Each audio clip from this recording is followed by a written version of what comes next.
नमस्कार, जय श्री कृष्णा साथियों।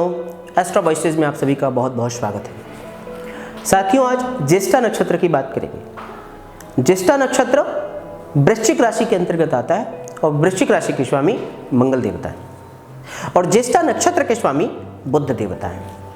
अर्थात ज्येष्ठा नक्षत्र के जातकों पर बुध और मंगल इन दो का प्रभाव सर्वाधिक होता है। और अगर कुंडली में बुध और मंगल की स्थिति अच्छी है, शुभ फलदायी है, तो ऐसे जातक अपने जीवन काल में भूमि, वाहन, धन और स्त्री का सुख भोगने वाले होते हैं। ज्येष्ठा नक्षत्र को कई जगह ये आपको देखने में मिल जाएगा कि ज्येष्ठा नक्षत्र जो है एक संघर्षशील नक्षत्र है, यानी इसमें जन्म लेने वाले जातकों को बहुत संघर्ष करना पड़ता है, काफ़ी परेशान रहते हैं अपने जीवन काल में। यद्यपि ये पूरी तरह से सच नहीं है, क्योंकि अगर आपकी कुंडली में मंगल, बुध और साथ में शुक्र की स्थिति ठीक है तो ज्येष्ठा नक्षत्र का जातक अपनी मेहनत के बल पर बड़े से बड़ा मुकाम हासिल करने की क्षमता रखता है।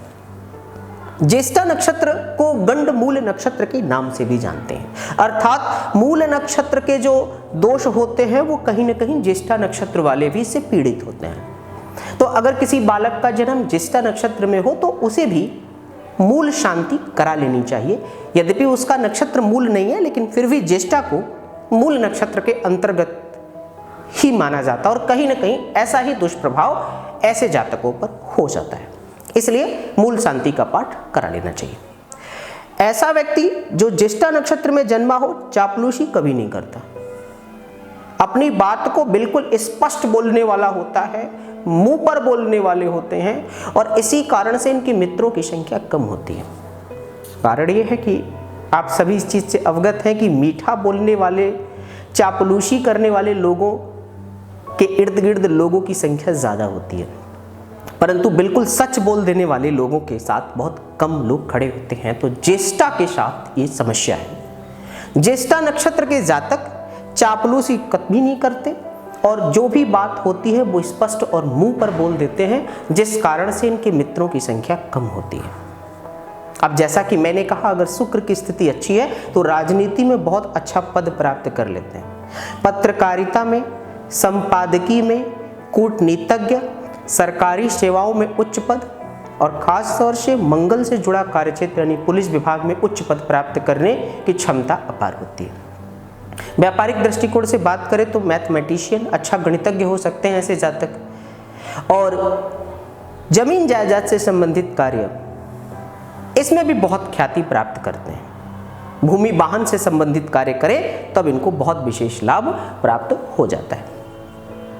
ज्येष्ठा नक्षत्र के जातकों के वैवाहिक जीवन में कुछ समस्याएं आ जाती हैं, क्योंकि अब वैवाहिक जीवन को चलाने के लिए कभी कभी झुकना भी पड़ता है, कभी कभी कुछ चीज़ों को स्वीकार भी करना पड़ता है। और ज्येष्ठा नक्षत्र के जातकों का व्यवहार ही ऐसा नहीं होता है, वो झुकना पसंद ही नहीं करते हैं, तालमेल बनाना इनको बहुत कम आता है।